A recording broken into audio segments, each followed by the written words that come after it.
Monstrueusement humain, le podcast qui risque de te donner le goût de toi.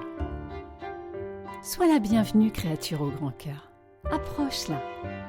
Sache qu'ici, tu vas peut-être te réconcilier avec qui tu es vraiment. Oui, en fait, si tu pouvais laisser là parler maintenant tout haut tes petites voix intérieures, tes ressentis, tes visions, que parfois tu kifferais de prendre, mais qu'en fait tu tais, tu juges et puis parfois tu sabotes. Parce qu'a priori, ça n'a pas l'air de rejoindre le plus grand nombre. Alors moi, j'ai un rêve, c'est celui de participer à l'effondrement du mur de la norme. C'est un peu mon mur de Berlin à moi. Alors je dis stop à cette recherche constante de l'approbation du monde pour valider notre existence. Stop à cette normopathie assassine. Bonjour les monstruosiens, c'est la fille de joie. Bienvenue dans la 3e partie de Courage de sa vérité. Alors, est-ce que toi ça te fait cet effet-là parfois de voir clairement des vérités chez d'autres qui semblent insupportables d'être vues par leurs propres yeux, mais qui dégoulinent tellement de partout? Et moi, c'est vrai que ça me fait un effet bœuf. Ça me fait un effet bœuf parce que j'ai vraiment parfois envie de secouer le prunier, tellement le degré d'illusion est inimaginable. Alors dans ces cas-là, ce n'est pas vraiment Madame Proprette qui a envie d'intervenir, hein. C'est plutôt Jean-Pierre du TP. Moi, j'avais juste envie de prendre le tracto là et puis taper, hein, taper, casser. Et puis creuser, quoi. Un truc radical. Radical.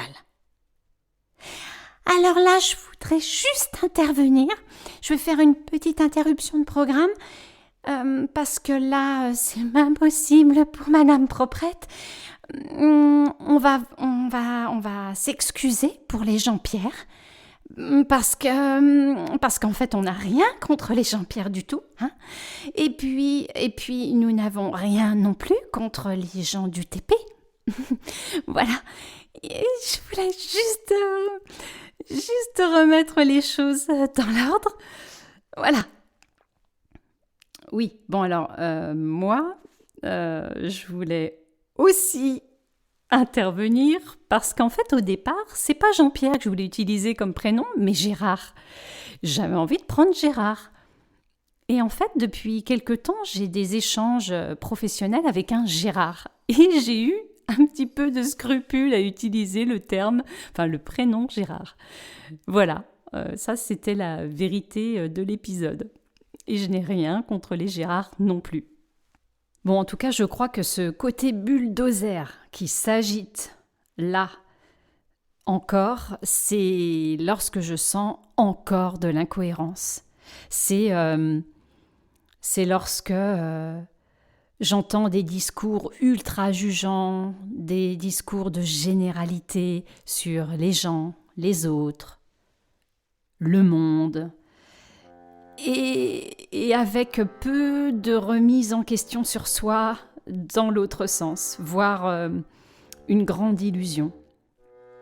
Alors ça c'est assez insupportable.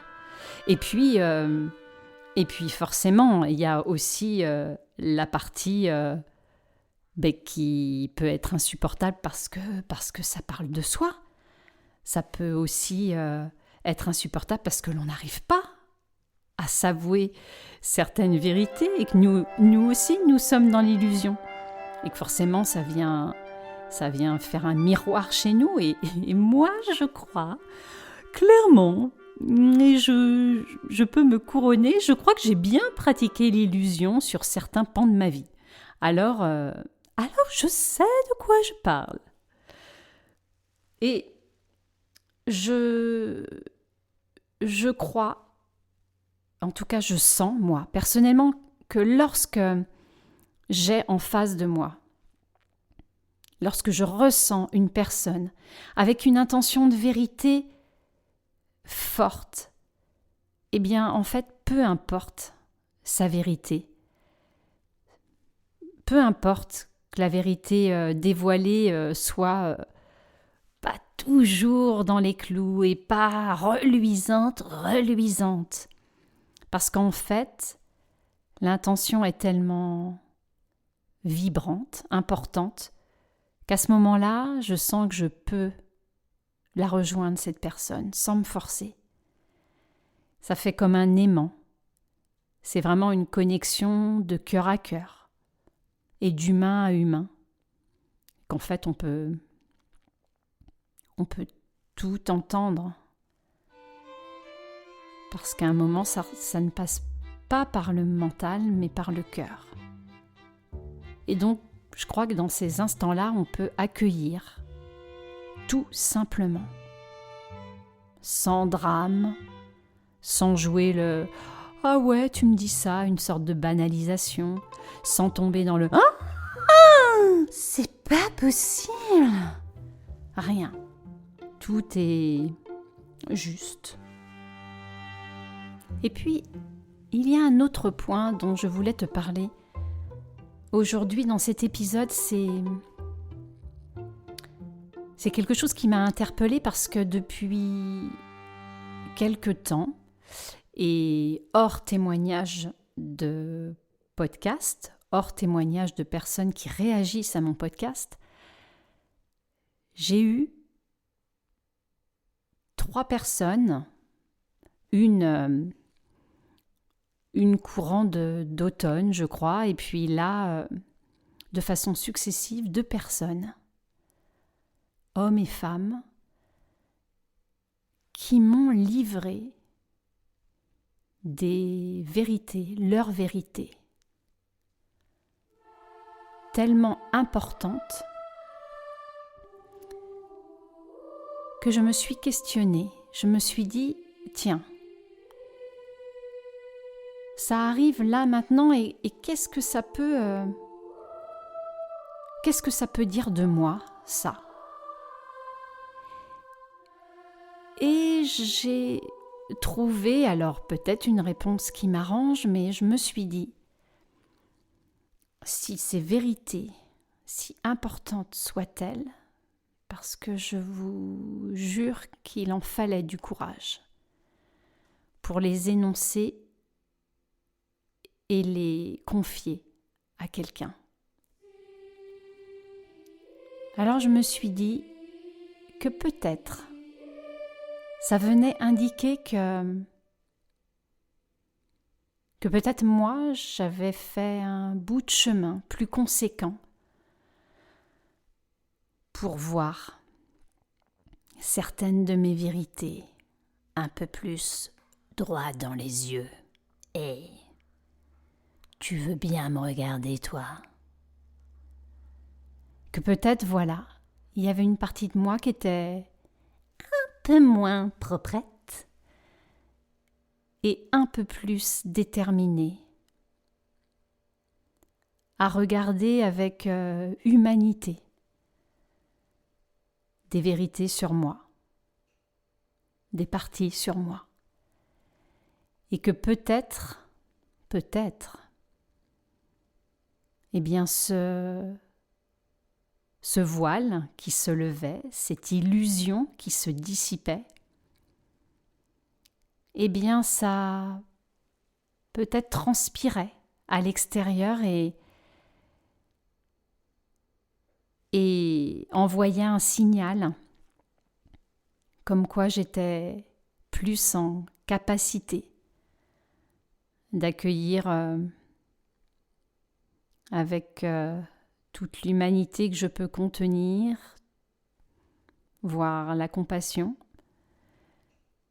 des vérités pas faciles du tout à livrer. Et dans le ressenti que j'ai eu d'avoir été dépositaire de ces vérités qui pouvaient être des fardeaux, parce que emprisonnés dans l'esprit d'une personne, eh bien le ressenti que j'ai eu, c'était « waouh ! Quel honneur quel honneur d'être dépositaire de cela. Peu importe le contenu.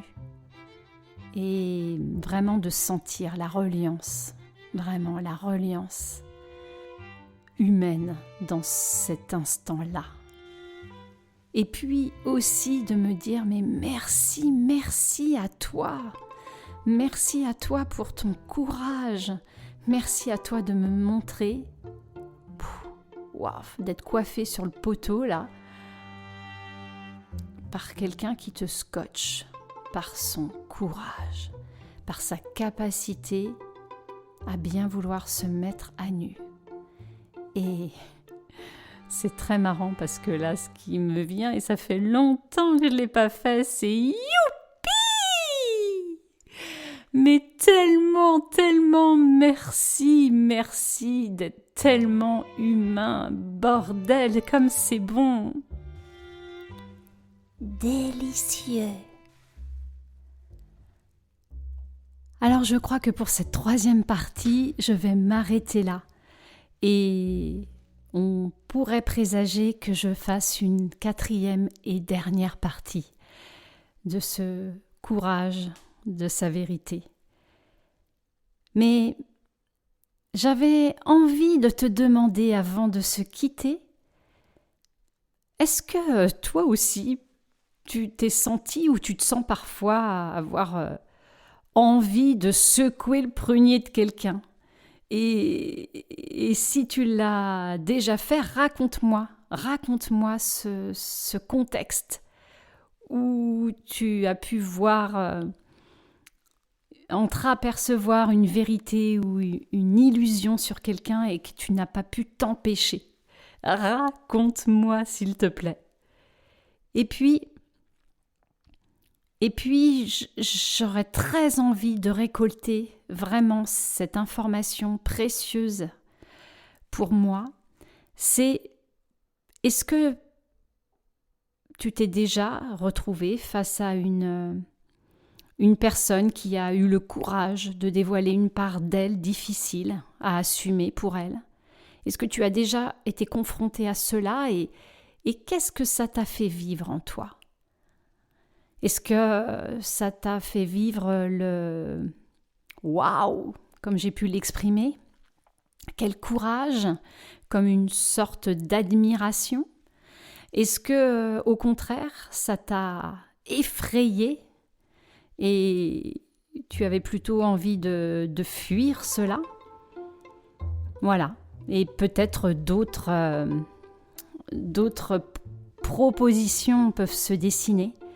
Mais merci de me partager cela, vraiment. Et puis, je vais radoter, mais souviens-toi, si ce podcast te fait du bien, alors ose le partager. Ose le partager parce que peut-être qu'il sera précieux dans la vie de quelqu'un d'autre. Sur ce, je te dis à bientôt.